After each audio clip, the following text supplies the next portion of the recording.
편안들 하셨습니까? 오랜만에 뵙지요? 제가 거의 2달 정도가 된 것 같은데, 또 어제 동지기도도 있었고, 또 나라에 큰 일도 일어난 지가 얼마 안 됐고, 지금도 진행 중이고 여러 가지로 어수선합니다. 그래서 지금까지 해왔던 권발보리 신문 4번 했습니다. 그래서 오늘은 시국도 그렇고 해서 시절 인연에 대한 그런 주제로 말씀을 드리고, 다음에 올 때 권발보리 신문 5번째 공부를 함께 하도록 하겠습니다. 제가 시절 인연이라고 하는 그 주제를 잡은 것은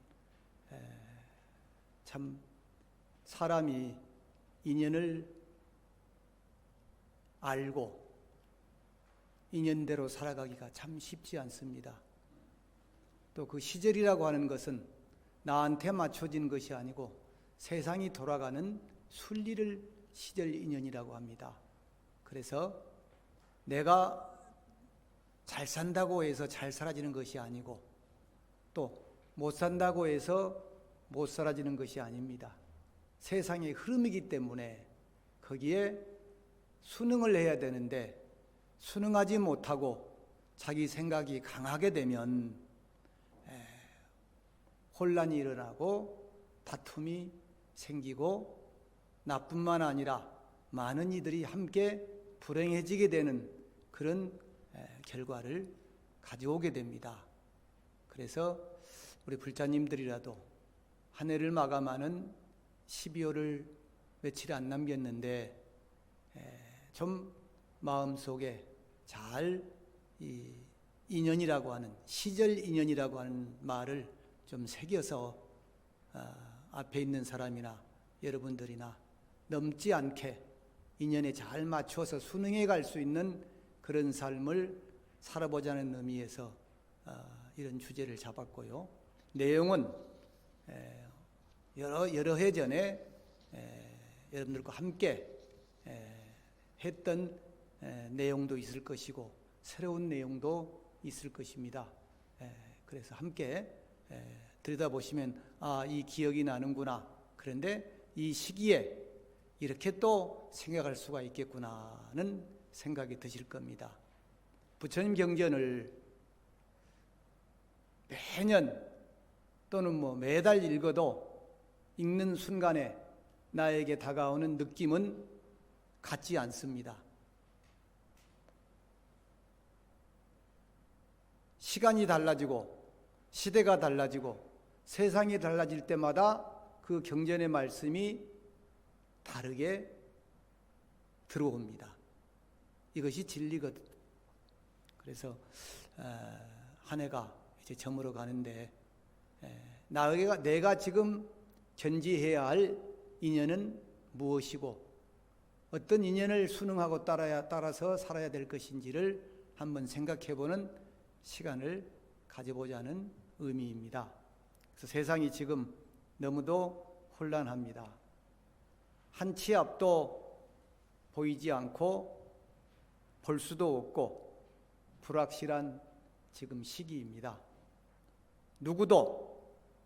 누구의 말도 쉽게 믿을 수 없는, 저 사람 말이 맞는지 이 사람 말이 맞는지 도대체 모르겠죠. 그런 불신의 시대에 우리는 살고 있습니다. 그러나 이 또한 우리가 살아내야 하고 살아내야 할 날들입니다. 그래서 마음을 잘 간직하고 마음을 다스려야 할 것입니다. 잘 아시는 개성이지요. 금오 출몰 촉연광하고 옥토 승침 최노상하네 그랬습니다. 해는, 금오는 해지요.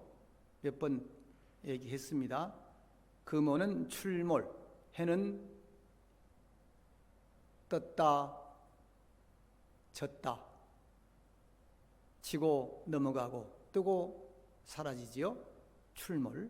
해는 뜨고 넘어가면서 촉연광, 연광은 한 해를 얘기합니다.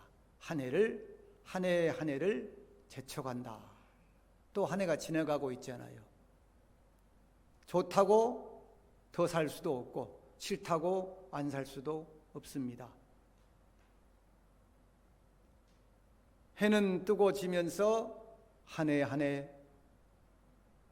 재촉하고, 옥토는 달이라 그랬습니다. 달은 승침, 오를 승, 잠길 침입니다. 달은 떴다 잠기면서 최노상한다. 늙음을 재촉한다. 늙어가지요. 근데 제가 어제도 누구하고 그런 얘기를 했습니다마는 40대 때, 50대 때, 60대 때 후배들을 바라보고 선배들을 바라보고 어른들을 바라보면서 왜 저러실까 그랬던 것이, 내가 그 나이가 되니까 어때요? 나도 그러고 있더라. 공감하십니까? 저도 그러고 있어요. 내가 그렇게 얘기를 했는데 나도 그 나이가 되니까 젊었을 때 내가 얘기했던 그 어른들의 모습과 내 모습이 다르지 않더라는 거죠. 또 말하는 것도 그래요. 왜 말을 저렇게 해? 그랬는데 나도 늙어가면서 보니까 그렇게 말을 하고 있더라는 거예요. 남 얘기가 아닙니다. 저 모습이 바로 나의 모습이고 나의 삶입니다. 참 이상하지요. 근데 그거를 생각하는 사람은, 들여다보는 사람은 좀 낫고 그렇지 않은 사람은 똑같이 더하고 넘어갑니다. 이게 세월이에요. 그래서 천계만사량이, 과자가 잘못 들어갔네요. 천계만사량이 홍로 일점설이다 그랬습니다. 1000가지 계산하지요. 이게 오를까 저게 오를까 이렇게 할까 저렇게 할까, 이게 1000개라고 합니다. 만사량, 수없이 머릿속에서 계산하고 생각하고 있습니다. 1000개와 1000가지 계산과 10,000가지 생각들이 다 부질없더라. 쓸데없는 것이더라.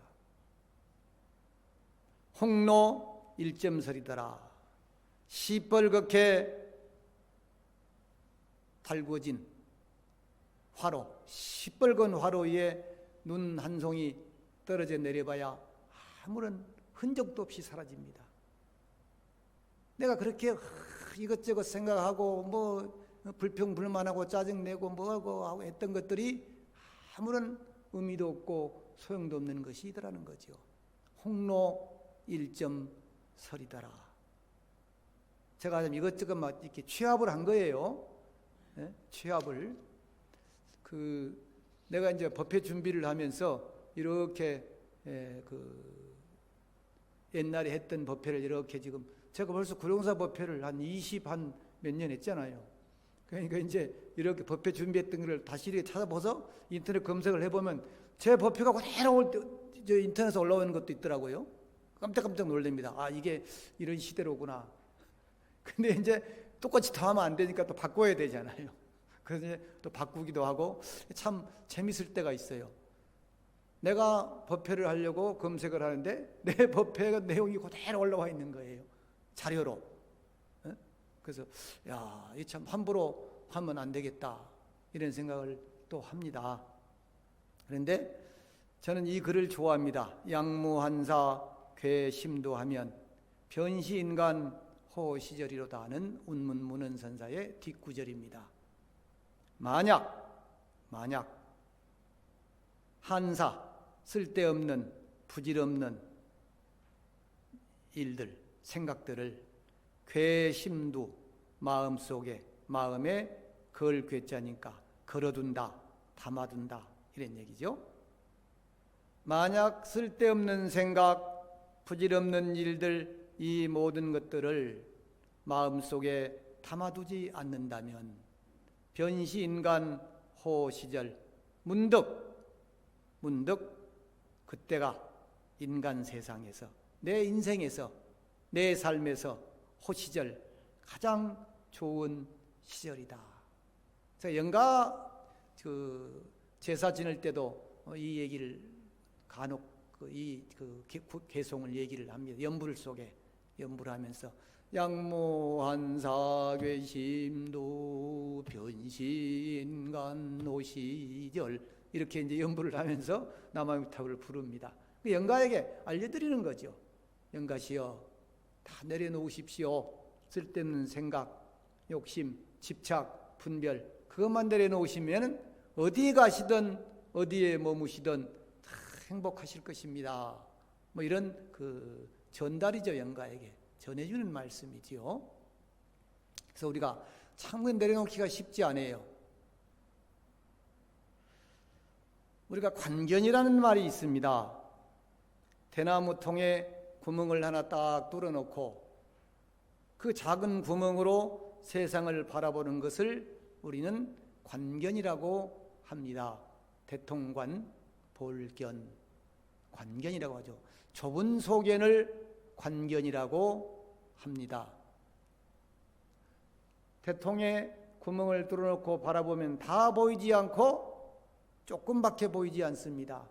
그래서 식견이 좁고 널리 보지 못하고 좁은 소견을 가진 사람들을 그렇게 부릅니다. 관견이다. 관견이다. 안에 들어있는 것, 즉 덕이나 지혜겠지요. 덕이나 지혜. 이런 것들이 없으면 매사에 하는 일마다 경솔하고 천박해지게 됩니다. 경솔하고 천박하면 대중으로부터 신뢰와 존중을 잃게 되지요. 그러면서 뭐라고 하느냐? 덕도 없으면서 지혜도 없으면서 거기다가 복이 있으면 좀 낫습니다. 인복이 됐든 재복이 됐든 복까지도 없는 사람이 뭐라고 하냐면은 내가 하는 말은 내가 하는 일은 모두가 다 국민을 위해서입니다. 중생을 위해서입니다. 이렇게 얘기하는 거예요. 그걸 위인지행이라고 합니다. 위인지행. 다른 사람을 위해서 하는 말이고 행동입니다. 실천입니다. 모든 정치가들, 모든 관료들, 모든 지도자들이 하나같이 국민을 위해서 이런다고 얘기를 합니다. 국민을 위해서. 그 위인지행이라고 합니다. 시국도 그렇고 연말도 되고 그래서 지금 이런 제가 얘기를 하는 겁니다. 그렇게 위인지행이라고 목소리를 높이지만 그 말을 듣는 밑에 있는 사람들은 뭐라고 합니까? 다 저를 위해서, 요즘 말로 하면 자기 당을 위해서 이렇게 얘기하고 있는 거예요. 그래서 그 말을 모두 위기지행이라고 얘기를 합니다. 자기를 위해서, 자기 당을 위해서, 자기 가족을 위해서 이렇게 얘기하죠. 그래서 위인지행과 위기지행이라는 말에 분명하게 드러납니다. 그렇죠. 지금 매스컴에 보면 다들 그렇게 하고 있는데 가만히 속내를 들여다보면은 자기 권력, 자기 당, 자기 이익 이런 것들입니다.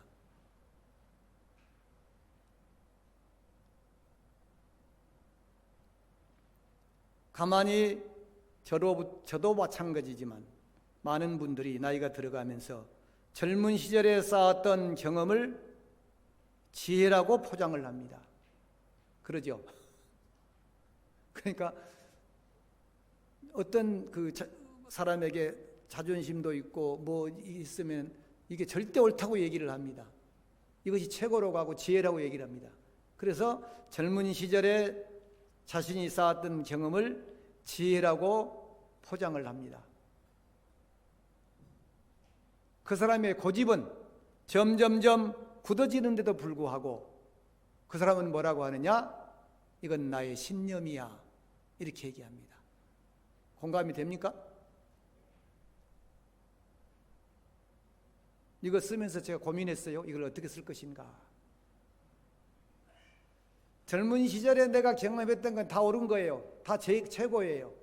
그건 지혜예요. 또 자기가 세운 고집은 뭐예요? 그건 고집이 아니야. 이건 내 신념이 이렇게 얘기를 하는 거예요. 그래서 좀 비워야 되는데, 내려놔야 되는데 비우지도 못하고 내려놓지도 못하더라. 그러면서 위인지행이라고 모두들 큰 소리를 치더라. 그러니까 참 이 스님들 입장에서도 보면 그래요. 야, 내가 참 우리 신도님들을 위해서, 불자를 위해서, 중생을 위해서 얼마나 살고 있느냐. 거의 나를 위해서 살고 있지. 이런 생각이 들거든요. 그래서 참 이게 낯간지럽고 부끄러운 적이 많지요. 못하면서 하라 그러고 하니까. 그래서 제가 수년 전에 정청도골이라는 구절을 소개한 기억이 있습니다. 한 2010 몇 년도 될 거예요. 정청도골. 이 구절은 좀 기억해 놓으시면 좋습니다. 어디 있는 글이냐? 해인사 퇴설당에 경어선사께서 쓰셨다고 하는 19절의 한 구절이 정청도골입니다. 퇴설당, 그 밑에 3번 주에 보면 무더기 퇴자 눈설자입니다. 무더기 퇴자 눈설자. 퇴설이란 지극한 신심으로 도를 구하는 불퇴전의 정진의 자세입니다. 눈무더기예요. 자, 우리 어제도 저희 절에 눈이 많이 왔어요. 동지인데도 아침에 눈을 막 밀대로 밀고 빗자루로 씁니다. 그러면 먼지도 섞여 있고 뭐 자갈도 섞여 있고 그러죠. 그걸 한쪽에 쓱 놓는 거예요. 밀어놓죠. 눈무더기가 쌓이죠. 이게 퇴설입니다. 아무짝에도 쓸데없죠. 관심도 없어요. 그 퇴설이에요. 퇴설. 퇴설당이란 정말 퇴설이 돼야만이 비로소 수행자라고 할 수 있다. 이런 의미입니다. 나는 퇴설이야. 잘난 체하고 나서고 뭐 하려고 그러고 욕심 부리고 뭐 하면은 퇴설이 될 수가 없습니다. 진정한 퇴설이 되어야만이 진정한 수행자, 수행이 될 수가 있다는 의미입니다. 쌓여있는 눈무더기, 아무짝에도 쓸모없는 눈덩이처럼, 눈무더기처럼 퇴설, 눈무더기가 되어야 비로소 올곧은 참다운 정진을 할 수 있다. 그래서 퇴설당이란 스님들이 수행정진하는 그 선방의 집을 퇴설당이라고 그렇게 현판을 붙입니다. 해인사 퇴설당은 옛날에 경어스님, 성철스님 이런 분들이 많이 주석하셨지만 지금은 선방이 다른 곳에 있어서 아마 그 주지스님 채인가 아마 그쪽으로 법당 옆에 쓰고 있는 걸로 알고 있습니다. 옛날 퇴설당이. 그래서 경어스님이 머물던 집이고 그 주에 보면 54세인 1899년에 해인사 조실로 추대되어서 주석하시다가 59세인 1904년까지 5년간 머무셨다고 한다. 그래서 1899년에 동수, 정해, 동생, 토솔, 동성, 불과, 계라고 하는 이 결사를 하셨다. 동수, 정해, 동생, 토솔 함께 정해를 닦아서 동수정해, 즉 선정과 지혜죠. 함께 선정과 지혜를 닦아서 동생, 토솔 다 함께 도솔천에 태어나 동성불과 다 함께 성불을, 불과를 이룹시다 하는 수행결사. 동수정해 동생도솔 동성불과계다. 참 스님들의 수행결사를 얘기하는 거죠. 이 결사하셨고 59세인 1904년에는 참선곡, 가가가음, 법문곡, 중노릇 하는 법 등을 지어서 누구든지 부처님 법을 알게 하고 해탈의 도를 얻게 하였다. 해인사에 5년간 머무시면서 퇴설 땅에 있는 편에게 주련을 쓰셨다고 한다. 이런 역사가 있습니다. 그래서 그 주련 한 구절에 정청어 도골이라고 하는 구절이 있더라. 제가 설명을 한번 드렸습니다. 오래전에. 고요한 밤에 물고기가 달빛 익는 소리를 듣는다 하는 구절입니다. 하늘에는 둥글고 밝은 보름달이 휘영청 떠 있습니다. 그 해인사 밑에 지금은 식당이 있는 곳이에요. 옛날에는 그곳이 연못이었습니다. 저희들이 살 때만 해도 거기서 연못이, 적당한 연못이 있어서 물고기도 있고 얼음이 꽁꽁 얼면 저희들이 어려서 스케이트도 타고 그랬던 곳입니다. 연못에 물고기가 한가롭게 헤엄을 치고 있습니다. 한순간 물고기가 움직임을 멈추고 하얗게 쏟아져 내리는 달빛 소리를 듣고 있습니다. 그것을 도골이라고, 어도골이라고 표현을 했습니다. 물고기가 달빛을 읽는다. 달빛을 읽는다. 달빛 소리를 듣고 있는데 이것을 달을 읽는다고 표현했습니다. 가히 자연과 내가 하나가 되는 무라일체의 경지가 아닐 수 없습니다. 그래서 어떤 글을 읽다가 무비스님께서 이 글에 대해서 그 정청오 도골이라는 그 글에 대해서 소회를 적어놓은 글이 있어서 제가 조금 바꿨습니다. 그 주련을 보고 순간 깨달음이 탁 오셨다는 거죠. 순간의 소회를 다음과 같이 표현하셨다.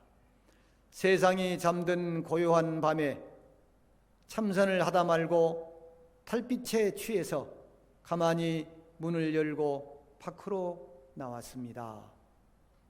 달빛이 너무 밝고 희어서 온 세상이 은백색으로 하얗게 반짝입니다. 그때 그 달빛 속에 주련을 언뜻 봤는데 정청어 도골이라는 문구가 확 들어오더라는 거죠. 머릿속으로 그냥 쏟아져 들어오더라는 거죠. 순간 천둥 소리가 가슴을 탁 때리는데 숨이 멎을 것 같았다. 멎었다. 이런 글을 제가 읽었습니다. 그러니까 무비스님의 경험을 얘기한 거예요.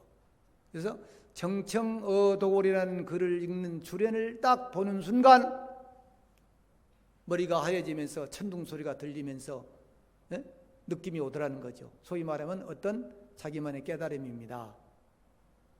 그래서 정청은 고요히 듣는다. 도골, 고기가 달빛 읽는 소리를 조용히 듣는다. 그 연못에서 계엄을 치던 고기가 이 지느러미 활동을 안 하고 탁 가만히 그 속에 있으면서 달빛이 쫙 내려오니까 경의스님 입장에서 보면은 그 고기가 달빛이 내리는 소리를 도골이라고 표현한 거예요. 그 소리를 듣고 있는 거예요. 이건 삼매입니다. 삼매. 그래서 수행자가 화두를 챙기고 우리가 경전을 보고 기도를 하는 일도 중요하지만 이런 구절이 한번 탁 앞에 다가왔을 때 어찌 깨달음이 있을 수 없겠습니까? 근데 우리는 수없이 이런 광경을 보고 들으면서 살고 있습니다. 그러죠? 여러분들 많이 보고 들어요. 책을 보기도 하고 뉴스를 보기도 하고 좋은 풍경을 보기도 하고 좋은 경전의 말씀을 듣기도 하고 그렇게 살아갑니다. 그런데 그 마음의 깊이만큼 다가오게 돼 있습니다.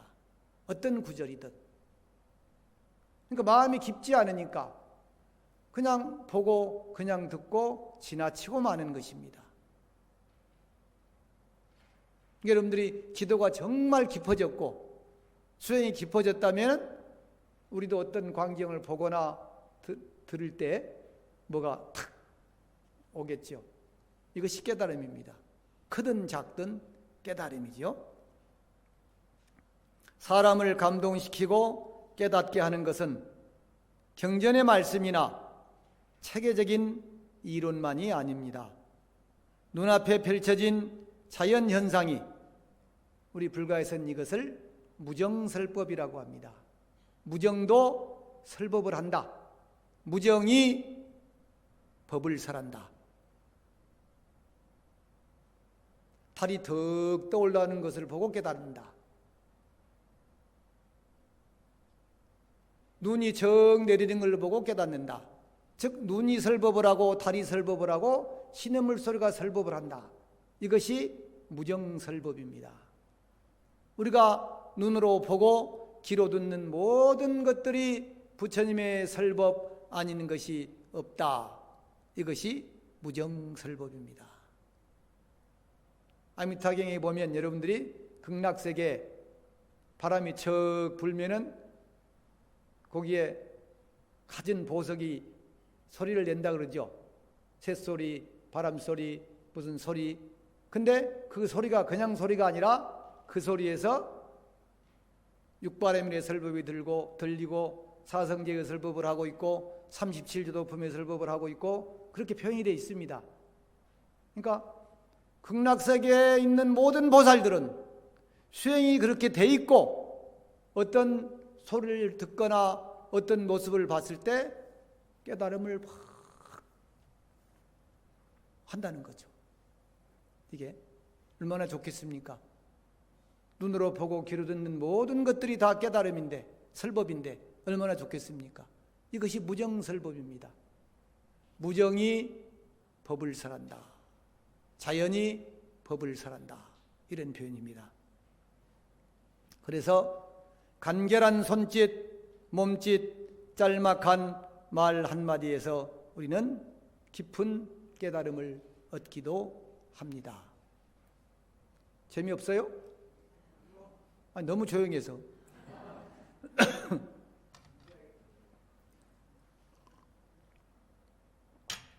진정한 지혜는 거울과 같다 그랬습니다. 거울은 다만 비춰줄 뿐 고정된 모양이 없습니다. 고정된 모양이 남아있다면 바르게 비춰줄 수가 없습니다. 거울은 비추되 비춘 상을 남기지 않습니다. 자, 거울을 내 얼굴을 딱 거울에 비치다가 내가 딱 가고 나면 거울에 내 얼굴이 있어요, 없어요? 없습니다. 또 다른 놈이 오면은 더 비춰줘요. 그러다 그 놈이 가면 또 없어져요. 근데 생긴 대로 비춰줘요. 그러죠? 내 얼굴이 가면 내 얼굴대로 비춰주고 다른 사람 얼굴이 가면 다른 사람 얼굴대로 비춰줍니다. 그 조건은 뭐냐? 그 안에 상이 없기 때문입니다. 상을 남겨두지를 않아요. 상을 머물게 안 해요. 근데 우리는 다 가지고 있어요. 그러니까 들어온 것마다 가지고 있는 상의 굴절이 돼서 바르게 비춰주지를 못하더라. 이해가 됩니까? 고정관념입니다. 딸에 대한 고정관념, 남편에 대한 고정관념, 그게 있다 보면은 남편이 무슨 말을 해도 딸이 무슨 말을 해도 그것에 반사가 돼서 나가는 거예요. 없이 들어야 되는데 없이 들으면 굉장히 좋게 들릴 겁니다. 언제나 텅 비어 있습니다. 비워두었을 때 오는 물건을 있는 그대로 비춰줄 수 있습니다. 거울의 모습이야말로 그래서 평등한 지혜라고 얘기를 하는 것입니다.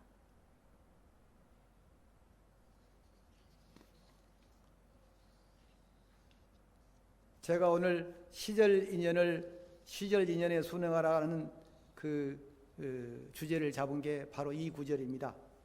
경천선사 이야기.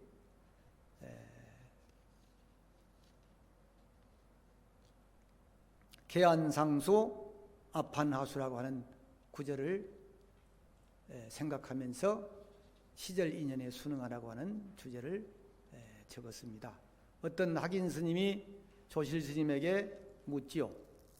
교회의 뜻과 선의 뜻이 같습니까? 다릅니까? 조실 스님은 이렇게 대답하십니다. 계안상수하고 아판하수하나니라. 닭은 추우면 나무로 올라가고 왜 닭장에 보면은 그 회에 올라가서 자잖아요. 닭들이. 오리는 추우면 물속으로 들어가라니라. 물속이 더 따뜻하니까요. 더 자유로우니까요. 더 편하니까요.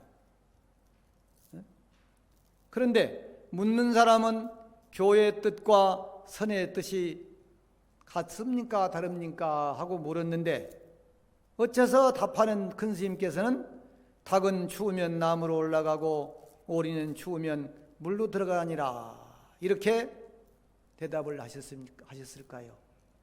이것이 오늘 본문에 참석하신 여러분들에게 던지는 화두입니다. 닭이 물로 들어간다거나 오리가 나무로 올라가면 안 됩니다. 그러겠죠? 자기에게 맞는 이게 시절 인연이고 수연입니다. 근데 참 쉽지 않습니다.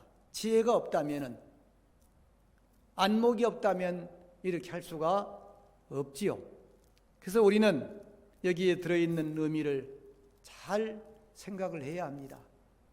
내가 혹시 닭인데 물로 들어가고 있는 것은 아닌지, 내가 오리인데 나무로 올라가고 있는 건 아닌지, 어떻습니까?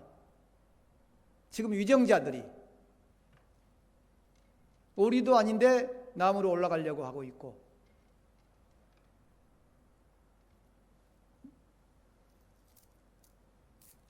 닭도 아닌데 물로 들어가려고 하고 있더라. 어떻게 맞습니까? 비유가? 그래서 임단, 임장, 휴전철하고 수고, 수화, 자, 병치하라 그랬습니다. 임단, 이 임자가 맡길 임자거든요.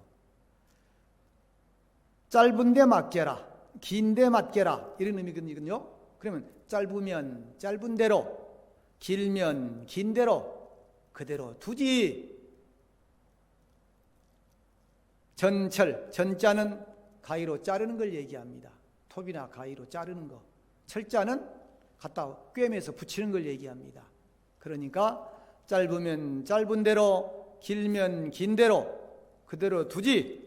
자르거나 이으려고 하지 말아라, 이런 얘기입니다. 내 그릇도 마찬가지입니다. 지족하고 만족하고 분수에 맞게 살아야 되는 거죠. 수고, 수화, 자, 평치하라.